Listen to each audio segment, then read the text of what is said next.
નમસ્કાર, અમારી news channel news for કાઠિયાવાડને લાઈક કરો, શેર કરો અને સબસ્ક્રાઇબ કરો.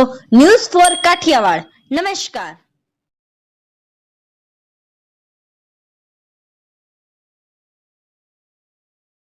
જૂનાગઢ યાત્રાધામ ગિરનાર પર્વત પર મોટી સંખ્યામાં દિગંબર જૈન સમાજના ભાવિકો ઉમટ્યા. 2 જુલાઈને તેઓ નૈમિનાથ ભગવાનના નિર્માણ દિન તરીકે ઉજવે છે. જ્યારે સનાતન ધર્મમાં અહીં ભગવાન દત્ત મહારાજે તપ કર્યું હોય અહીંની ટૂંક દત્ત ટૂંક તરીકે પૂજાય છે. જૈન સમાજ દત્ત ભગવાનની ટૂંક તેમજ પાદુકાને ભગવાન નૈમિનાથ માને છે.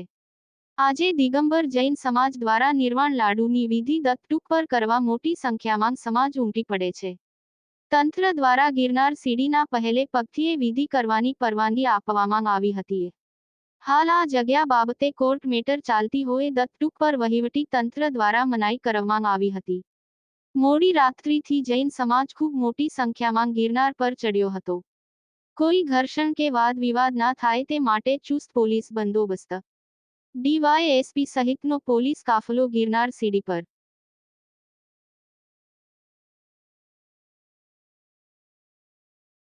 જી હિતેશભાઈ.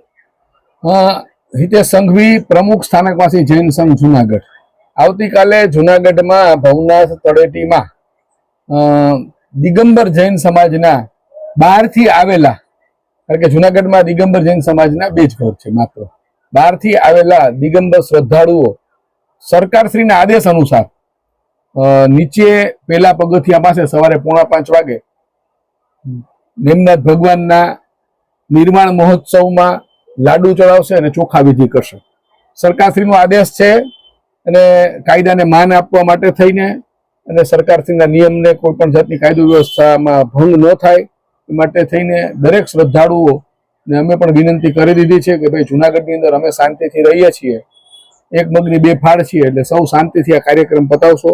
અને સરકારથી કદાચ બ્યુરોક્રેસી છે આવતા વર્ષે એવો પણ આદેશ આપે કે બસ સ્ટેન્ડમાં જવાનું ને બસ સ્ટેન્ડના પગથિયા પાસે જ્યાં તમારે આ વિધિ કરવાની, ગામમાં જ ન આવવું, તળેટીએ ન આવવું, તો અમે સરકારશ્રીના આદેશને પાલન કરવા માટે બંધાયેલા છીએ, કારણ કે ભારતના બંધારણને અમે વફાદાર છીએ. એટલે આવતીકાલનો કાર્યક્રમ છે પરમાત્મા નિમનાથ ભગવાનનું નિર્વાણ દિવસ છે અને નિર્વાણ દિવસને આજે 56,000 વર્ષ ઉપર થયા છે અને દેશ વિદેશથી હજારો જૈન ભાવિકો, દિગંબર જૈન ભાવિકો આવે છે અને એ લોકોની શ્રદ્ધા અને આસ્થા એ છે કે લાડુ ચડાવવાનું અને ચોખાની વિધિ ચડાવવાની દત્ત શિખર ઉપરની છે, પણ સરકારશ્રીનો આદેશ છે કે ત્યાં લાડુ અને ચોખાની વિધિ ન કરે.